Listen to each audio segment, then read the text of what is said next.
गौरी पुत्र गणेश भगवान की जय। बोलिए गाज माता की जय।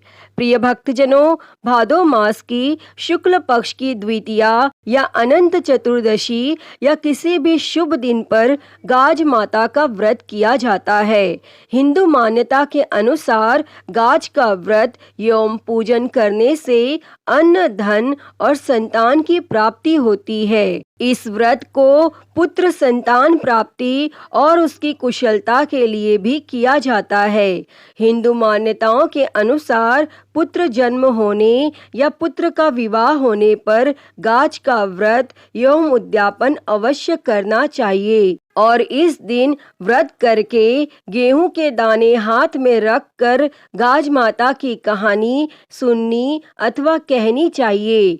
और गाज माता की कहानी सुनने के बाद विनायक जी की कहानी और लपसी तपसी की कहानी भी जरूर सुननी चाहिए। तो भक्तजनों, आज हम इस वीडियो में गाज माता की कहानी, विनायक जी की कहानी और लपसी तपसी की बड़ी ही दुर्लभ कहानी को सुनेंगे। तो आप सभी भक्तजन बड़ी ही श्रद्धा, ध्यान पूर्वक और प्रसन्न चित्त मन से इन कथाओं को पूरा अवश्य सुनिएगा। तो सभी प्रेम से बोलिए गाज माता की जय, सर्व देवी देवता की जय। प्राचीन काल में एक राजा और रानी थे। उनकी संतान न होने के कारण वे बड़े दुखी थे। तब रानी ने एक दिन गाज माता का ध्यान करके उनसे संतान प्रदान करने की प्रार्थना की। तब रानी ने प्रण किया कि यदि मेरे पुत्र हुआ तो मैं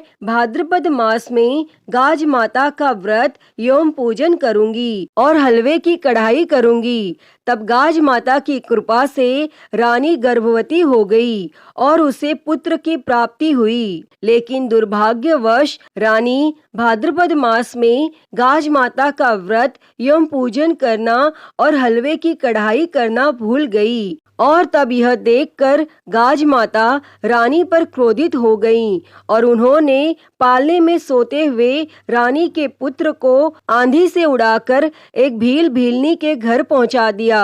और वो भील भीलनी गाज माता के भक्त थे। जब भील भीलनी ने अपने घर में पालने में सोता बालक देखा तो उनकी प्रसन्नता का ठिकाना नहीं रहा। वे निसंतान होने से बहुत दुखी थे और घर पर एकदम से बच्चे को पाकर भील दंपत्ति बहुत प्रसन्न हुए और बारंबार ईश्वर का धन्यवाद करने लगे। और यहाँ राजा रानी महल में अपने पुत्र को न पाकर बहुत व्यथित हो उठे। तब राजा ने पूरे नगर में अपने पुत्र की खो जाने और ढूंढकर लाने वाले को पुरस्कार देने की घोषणा करा दी। और राजा के वस्त्र धोने वाला धोबी उस भील भीलनी के घर के निकट ही रहता था और उसने भील भीलनी के घर पर पालने में झूलते बालक को देखा तो उसने राजा को सूचना दे दी। तब राजा के सैनिक भील भीलनी को बच्चे के साथ महल लेकर आए और राजा रानी के समक्ष प्रस्तुत किया। तब राजा ने उनसे उस बालक के विषय में पूछा तो उन्होंने बताया कि यह पुत्र उन्हें गाज माता की कृपा से प्राप्त हुआ है। और फिर राजा रानी को उस दिन जो हुआ उन्होंने सब कुछ बता दिया। तब यह सुनकर रानी को अपनी भूल का स्मरण हुआ। तब रानी ने गाज माता से अपनी भूल के लिए क्षमा मांगी और अगले ही दिन गाज माता का व्रत एवं पूजन करके पूरे धूमधाम से अपने प्रण के अनुसार हलवे की कढ़ाई भी बनाई और गाज माता रानी पर पुनः प्रसन्न हो गईं और उसे उसका पुत्र सकुशल मिल गया। और इधर उन भील भीलनी को भी गाज माता की कृपा से धन धान्य और संतान की प्राप्ति हुई। अतः हे गाज माता, आपने जिस प्रकार राजा रानी और भील भीलनी की मनोकामना पूर्ण की, उसी प्रकार इस कथा को कहने, सुनने और हुंकारा भरने वालों की भी मनोकामना पूर्ण करना। तो सभी प्रेम से बोलिए गाज माता की जय। प्रिय भक्तजनों, आइए अब सुनते हैं विनायक जी की कहानी। एक समय की बात है, एक मेंढक और मेंढकी थे। मेंढकी रोज विनायक जी की कहानी कहती थी। एक दिन मेंढक बोला कि तू क्यों किसी पराये पुरुष का नाम लेती है? अगर अब तू दोबारा नाम लेगी तो मैं तेरा सिर फोड़ दूंगा। तब उसी समय राजा की दासी आई तो उसने मेंढक और मेंढकी को पतीले में डालकर अंगीठी पर चढ़ा दिया। और जब दोनों सीखने लगे तो मेंढक मेंढकी से बोला, यदि तुझे कष्ट हो रहा है तो तू अपने विनायक जी को याद कर, नहीं तो हम दोनों मर जाएंगे। तब मेंढकी ने 7 बार विनायक जी कहा तो 2 सांड लड़ते हुए आए और पतीले को गिरा दिया। तब मेंढक और मेंढकी बहते हुए तालाब में चले गए। अतः हे गणेश जी महाराज, जैसे मेंढक और मेंढकी का संकट काटा, उसी प्रकार सभी के संकट काटना, कहने वाले और सुनने वाले के कष्ट दूर करना, हमारे और हमारे परिवार के सभी दुख दूर करना। तो सभी प्रेम से बोलिए, विनायक जी की जय। प्रिय भक्तजनों, आइए अब सुनते हैं गणेश जी की एक और कहानी। तो उससे पहले आप सभी प्रेम से बोलिए, गणेश भगवान की जय। किसी गांव में एक माँ बेटी रहते थे। एक दिन बेटी अपनी माँ से कहने लगी, माँ, गांव के सभी लोग गणेश मेला देखने जा रहे हैं, मैं भी मेला देखने जाऊंगी। तब माँ ने कहा, मेले में तो बहुत भीड़ होगी, तुम गिर जाओगी और तुम्हें चोट लग जाएगी। परंतु लड़की नहीं मानी और वह मेला देखने की जिद करने लगी। तब माँ ने कहा, ठीक है, पर ध्यान से जाना, अब नाराज मत हो। और जब वह जाने लगी तब उसकी माँ ने उसे 2 लड्डू दिए और 1 घंटे में पानी दिया।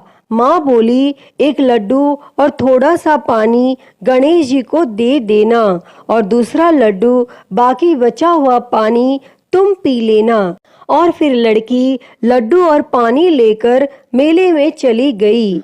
और शाम होने पर गांव के सभी लोग वापस आ गए, लेकिन लड़की वापस नहीं आई और वह मेले में गणेश जी की मूर्ति के पास बैठ गई और कहने लगी कि 1 लड्डू और पानी आपके लिए और दूसरा लड्डू और बाकी बचा हुआ पानी मेरे लिए। अब आप जल्दी से अपना लड्डू खा लो और पानी पी लो, ताकि मैं भी अपना लड्डू और बाकी बचा हुआ पानी पी सकूं।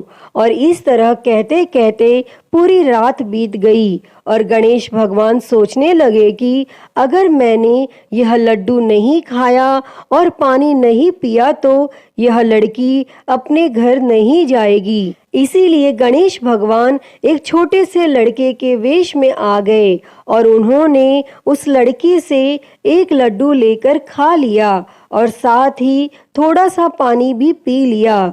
और फिर वह कहने लगे, तुम्हें जो चाहिए वह मांग लो। तब लड़की सोचने लगी कि क्या मांगू, अन्न मांगू, धन मांगू, या फिर खेत मांगू, या महल मांगू, या फिर अपने लिए एक अच्छा सा वर मांग लूं।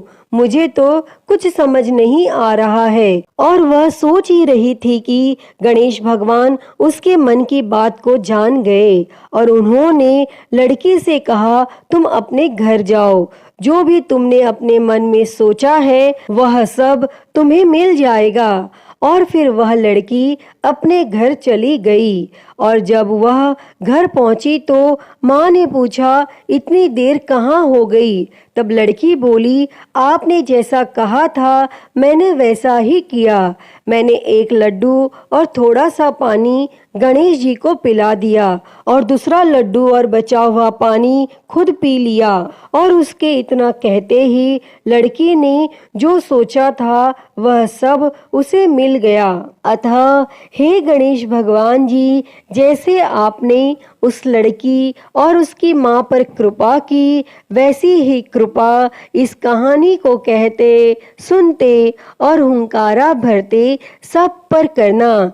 कथा अधूरी हो तो पूरी करना, पूरी हो तो मान रखना। तो प्रेम से बोलिए गणेश भगवान की जय। प्रिय भक्तजनों, आइए अब सुनते हैं गणेश जी की एक और कहानी। एक समय की बात है, किसी गांव में एक ब्राह्मण और ब्राह्मणी रहते थे। वह ब्राह्मण हर रोज सुबह उठकर गंगा जी में नहाने जाता और आकर गणेश भगवान की पूजा करता था। लेकिन उसकी पत्नी को यह पूजा अच्छी नहीं लगती थी।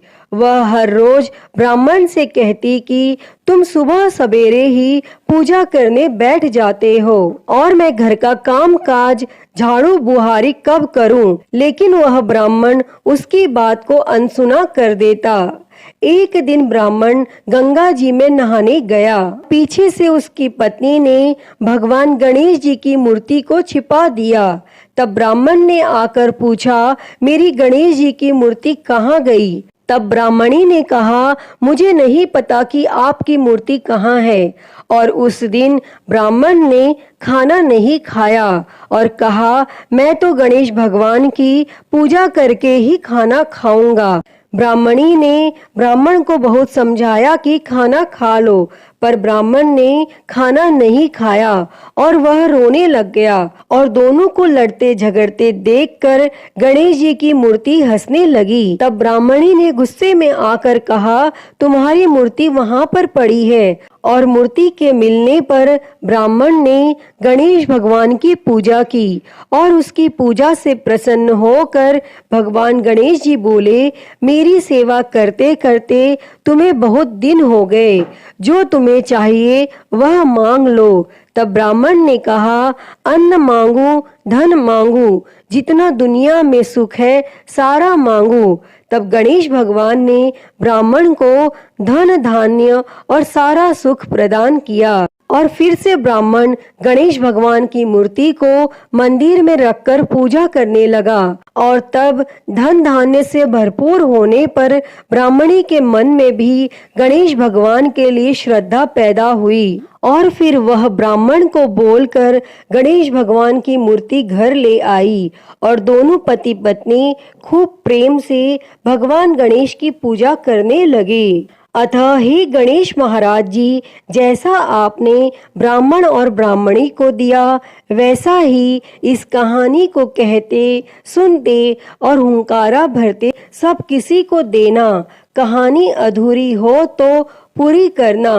तो सभी प्रेम से बोलिए गणेश जी महाराज की जय। प्रिय भक्तजनों, आइए अब सुनते हैं हर व्रत कथा के साथ पढ़ी और सुनी जाने वाली एक पौराणिक लोक कथा।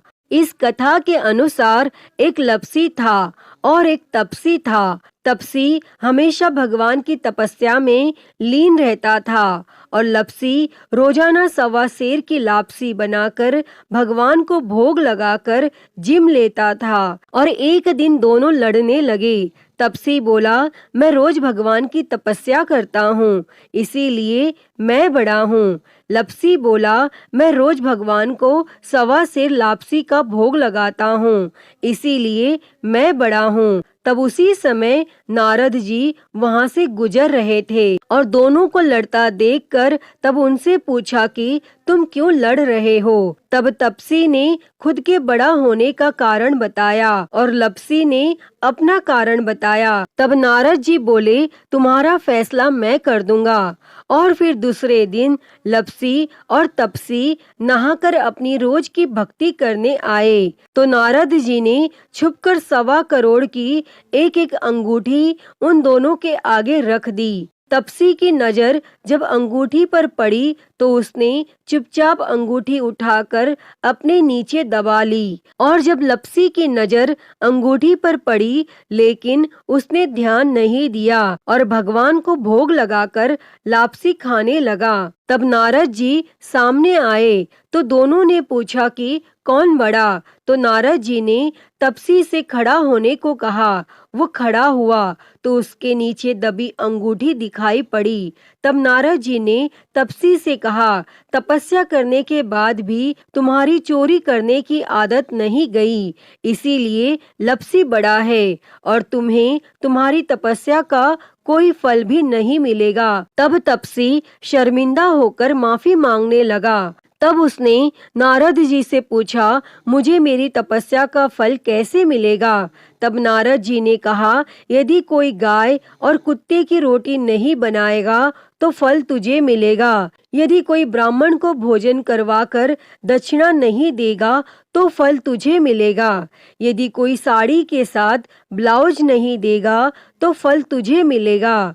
यदि कोई दिए से दिया जलाएगा तो फल तुझे मिलेगा। और यदि कोई सारी कहानी सुने लेकिन तुम्हारी कहानी नहीं सुने तो फल तुझे मिलेगा। और उसी दिन से हर व्रत कथा कहानी के साथ लपसी तपसी की कहानी भी सुनी और कही जाती है। तो सभी प्रेम से बोलिए गाज माता की जय।